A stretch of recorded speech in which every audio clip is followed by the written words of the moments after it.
No. Vamos falar sobre sono, mais um episódio dessa série de lives pra gente falar por que nós dormimos. Boa noite, quem tá chegando aí, Rosane, por que nós dormimos, Matthew Walker, é o tema dessa live, na verdade o tema dessa série de lives, né? Hoje o capítulo é sobre perda de sono e o sistema reprodutivo. Tati, seja bem-vinda. Amélia, quem tá chegando, Maria, boa noite. De onde vocês estão assistindo essa live? É a primeira vez aqui nessa live? Conta pra mim. Sejam muito bem-vindos. Vamos falar sobre sono. Você anda dormindo bem? Tá tendo um sono reparador? Bom, eu estive aí ausente por 2 lives, peguei uma virose que tá, né, pegando várias pessoas, fiquei um dia só mal, mas não consegui fazer a live no dia. Enfim, e foi, eu acredito, uma parte desse processo foi por conta da minha privação de sono, que caiu um pouco minha resistência e aí veio a virose, né? Mas tô de volta, coloquei o sono em dia e vim aqui para compartilhar esse conteúdo com vocês, tá bom? Meu nome é Sandra Ti, eu sou terapeuta, criadora do Te Cuida, que é um canal feito para lembrar que você é a pessoa mais importante, em primeiro lugar, segundo lugar, terceiro lugar, todos os lugares, tá bom? Boa noite, quem tá chegando aí, sejam bem-vindos. Então, hoje, tô fazendo essa série de lives desse livro Porque Nós Dormimos, do Matthew Walker. Por quê? Porque o primeiro autocuidado que a gente precisa ter, mais importante, é o sono, né? Assim como a hidratação, a alimentação, movimentação e o amor. Então a gente precisa dormir bem, né? E hoje em dia 70% das pessoas estão tendo quantidade insuficiente de sono, menos de 7 horas de sono, né? O ideal é que a gente fique 8 horas e meia deitados na cama. Não é que a gente tem que dormir às 8 horas, mas precisa deitar 8 horas e meia na cama. Ir deitar, de preferência todos os dias no mesmo horário, deita no mesmo horário, levanta no mesmo horário. E evitar, né, desperdiçar um tempo tão precioso de sono com outras coisas, por exemplo, ficar passando o dedinho na tela, tá bom? Se organizar direitinho, todo mundo dorme, né? E o tema de hoje é a perda de sono e o sistema reprodutivo. Então vai ser uma live, acredito eu. Vamos lá, o que tem aí pra você? Às vezes a pessoa tá aí nesse processo de querer ter filhos e não presta atenção no sono, né? Então, a live funciona assim, eu vou lendo um trechinho, comentando com vocês. Depois essa live fica gravada lá no meu canal do YouTube, tá bom? Então foi constatada uma queda acentuada da testosterona em relação aos níveis de inferência registrados quando plenamente repousados. Expor resultados desses estudos muitas vezes cala qualquer macho alfa convicto que encontra as minhas palestras. Então, assim, a privação de sono interfere na testosterona. Vamos lá. O grau de efeito de atenuação hormonal é tão grande que chega a envelhecer o homem em 10 a 15 anos em termos de virilidade da testosterona. Os resultados experimentais corroboram as descobertas de que o homem que sofre de transtorno de sono, sobretudo a apneia do sono, associado ao ronco, têm nível de testosterona significativamente mais baixos que os indivíduos de idade históricos similares e que não têm esses mesmos problemas. Então, o homem que ronca, acredito que a mulher também, vai ter um sono ruim e vai baixar aí a testosterona. E aí, o esperma deles apresenta deformidades. Em geral, concluo que o argumento como um golpe baixo, observando que esse homem que dorme pouco também tem testículos significativamente menores. Isso é um estudo que o Matt Walker fez, né? Homens com baixa testosterona costumam se sentir cansados, fadigados durante o dia todo. E é claro, sua libido fica embotada, dificultando uma vida sexual ativa. Acrescente isso ao fato de que o hormônio mantém a densidade óssea e atenua a formação de massa muscular, portanto, a força. Uma noite de sono e a terapia de reposição hormonal natural proporcionada por ela é tão essencial para esse aspecto de saúde e para uma vida ativa para homens de todas as idades. Quem está acompanhando aí, me conta, se tiver qualquer comentário, só fazer. Bom, uma porcentagem de 33% maior de todos os ciclos menstruais anormais de que se trabalhava em horários normais durante o dia. Além disso, as participantes que trabalhavam em horário errático eram 80%, então mais propensas a sofrer problemas de subfertilidade, quer dizer, também afeta as mulheres, né, que reduziam a capacidade de engravidar. Grávidas que costumam dormir menos de 8 horas por noite também têm a probabilidade significativamente maior de sofrer um aborto no primeiro trimestre. Então, o Matthew vai pegando todas as coisas possíveis para o sono afetar, e ele descobriu até isso, né? E aí ele fala assim que uma cientista chamada Sudlin pegou um grupo de homens e mulheres saudáveis com idade entre 18 e 31 anos e todos foram fotografados 2 vezes sobre condições idênticas de iluminação interior na mesma hora do dia, às 14h30, com cabelo solto e nenhuma maquiagem no caso das mulheres e sem barba no caso dos homens. O que diferiu foi a quantidade de sono permitida aos participantes antes de cada uma das sessões de foto. Em uma delas, os participantes puderam dormir apenas 5 horas e serem expostos para a câmera, ao passo que a outra fizeram uma sessão uma sessão das mesmas indivíduos com 8 horas de sono. E aí, com essas condições, sem os modelos saberem, né, o que era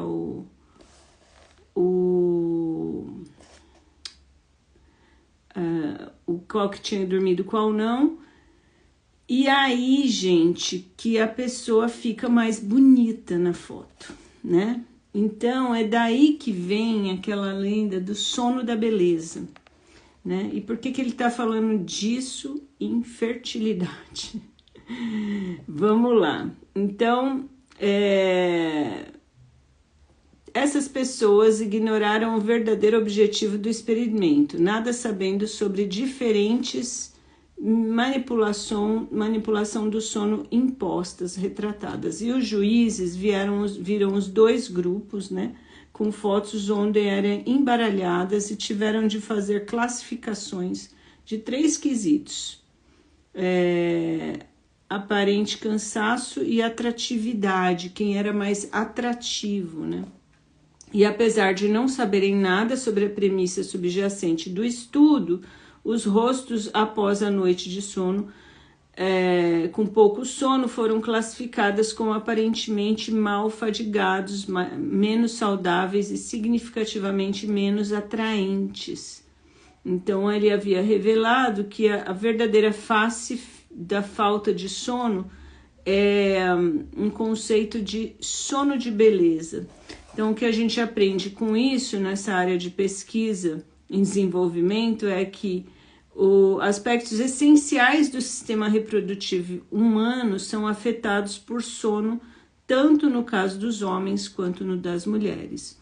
Hormônios reprodutivos, órgãos reprodutivos e a própria natureza da atratividade física que influencia a oportunidade de reprodução, todos são prejudicados pelo sono insuficiente. Com base nessa última associação, só nos resta imaginar que Narciso, como alguém que dormia sólidas 8 ou 9 horas, talvez com acréscimo de uma sexta tarde, tirando ao lado do lago que reflete a sua imagem.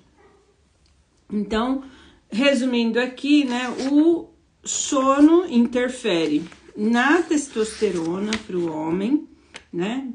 Você tendo um sono insuficiente, vai ter baixa testosterona, vai ter baixo apetite sexual, vai influenciar na vida sexual do homem, da mulher também, da grávida também, podendo sofrer inclusive aborto espontâneo, e também influencia na atratividade, né? Na aparência da pessoa, de forma que ela chame a atenção de um parceiro ou parceira para que tenha essa condição, enfim. E o sistema imunológico, né? Perda de sono e o nosso sistema imune, né? Porque aí a pessoa pode falar, eu não quero relacionamento, não quero ter filhos, tá tudo certo. Mas quando fala de sistema imunológico, todo mundo precisa, que é a cura pelo sono. Você provavelmente só queria se enrolar nos lençóis e dormir. E era isso mesmo o que devia fazer. Seu corpo estava tentando se curar pelo sono. Existe uma associação íntima, bidirecional entre sono e sistema imune. Então, quando a gente tá péssimo, doente, dá vontade de dormir. Essa é uma associação íntima ancestral que a gente tem, que é sabido que quando a gente dorme, o sistema se cura, né?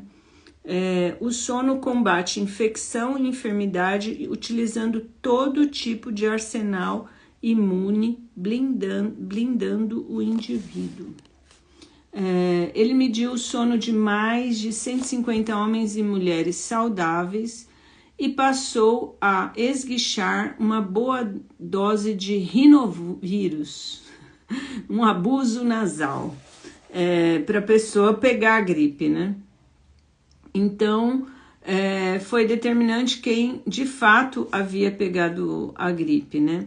Menos de 5 horas de sono, de 5 a 6 horas, e 6 horas a 7, e 7 horas ou mais. Quanto menos sono o indivíduo tinha usufruído na semana anterior ao contato com o vírus, maior foi a probabilidade de ser infectado e pegar o resfriado. Um índice de infecção de quase 50%. Tiveram um índice de infecção agora, enquanto os que tinham dormido um mínimo de 7 horas por noite na semana anterior, um índice de infecção de 18%. E foi isso que aconteceu comigo, né? A semana passada, por conta da agenda, dos estudos, da questão da locomoção, eu precisei acordar mais cedo para ir atender numa clínica que fica muito mais longe, e aí acabei tendo noites com pouco sono. E aí na quinta-feira passada, foi na quarta-feira à noite, eu comecei a sentir algo que eu não tinha sentido nunca mais, que era sinusite. É uma sinusite que estava dando só do lado esquerdo, assim. A boca parecia uma cola horrível. Eu não tinha ficado doente desde a dengue há mais ou menos 1 ano e meio. Nunca mais tinha pegado gripe nenhuma. Não sei que vírus é esse, deve ser novo, porque todos os outros eu tô vacinada. E aí, talvez, se eu tivesse com sono em dia, eu não tivesse pego esse vírus aí. A vacina contra a gripe só é eficaz se o corpo reagir a ela gerando os anticorpos. Em 2002, uma descoberta extraordinária demonstrou que o sono tem um impacto profundo sobre a resposta à vacina comum da gripe. Os participantes que tinham desfrutado de 7 a 9 horas de sono na semana anterior aplicados à vacina, geraram uma reação de anticorpos intensa. Até para o aproveitamento da vacina, o sono é importante, né? Refletindo um sistema imune robusto e saudável. Em contrapartida, os integrantes do grupo com restrição de sono mostraram uma resposta insignificante, produzindo menos de 50% de reação imune. Então, minha gente, a dica é, antes de tomar a vacina, qualquer ela que seja, tenha uma semana de sono saudável. Assim você vai aproveitar muito mais esses anticorpos, né? A gente nunca vai ter uma imunização plena contra a gripe, mas a gente tem uma tendência a ter uma maior imunização. Não importa qual a circunstância imunológica que você se encontra, seja se preparando para receber uma vacina para estimular a imunidade, seja mobilizando uma imensa resposta imune adaptativa para derrotar o ataque do vírus, o sono e uma noite inteira dele é inviolável. Que mais aqui? Ao analisar homens jovens e saudáveis, Irving demonstrou que uma única noite de 4 horas de sono, como ir deitar às 3 e acordar às 7, elimina 70% das células assassinas naturais que circulam no nosso sistema imune em comparação a uma noite inteira. Então, uma noite mal dormida, não é nem sem dormir, uma noite mal dormida atrapalha o nosso sistema imunológico de uma forma muito intensa. Vários estudos epidemiológicos proeminentes relatam que trabalhar no turno da noite e a perturbação do ritmo circadiano do sono provocada por isso aumenta consideravelmente a probabilidade de se desenvolver diversas formas de câncer. Até hoje, isso inclui associação com o câncer de mama. Movida pela força dos indícios acumulados, a Dinamarca tornou-se recentemente o país para pagar indenização trabalhista para as mulheres que haviam desenvolvido o câncer de mama após anos de trabalhos noturnos em empregos patrocinados pelo governo. Olha que interessante. Recusando-se a pagar indenização, a Grã-Bretanha, por exemplo, até hoje resiste essa reivindicação das trabalhadoras por indenização pelo mesmo problema, apresentar câncer de mama por ter que trabalhar à noite em empresas governamentais. Sabe-se que o câncer usa a resposta da inflamação em proveito próprio. E a falta de sono, ela é inflamatória. Os animais privados de sono sofreram um aumento de 200% na velocidade e no tamanho, no crescimento do câncer em relação ao grupo bem descansado. Então, fizeram testes com animais em relação ao câncer e os animais tiveram o dobro de câncer quando eles foram privados de sono. Então, descrevo a única notícia que poderia ser pior que qualquer história envolvendo câncer. Quando a autópsia autopsiou camundongos, descobriu que os tumores eram muito mais agressivos nos animais que tinham deficiência de sono. Então, isso é importantíssimo para a gente saber, né? Porque se a gente conhece alguém que está fazendo tratamento de câncer, a melhor coisa que uma pessoa que está com qualquer doença, seja ela qual for, é dormir.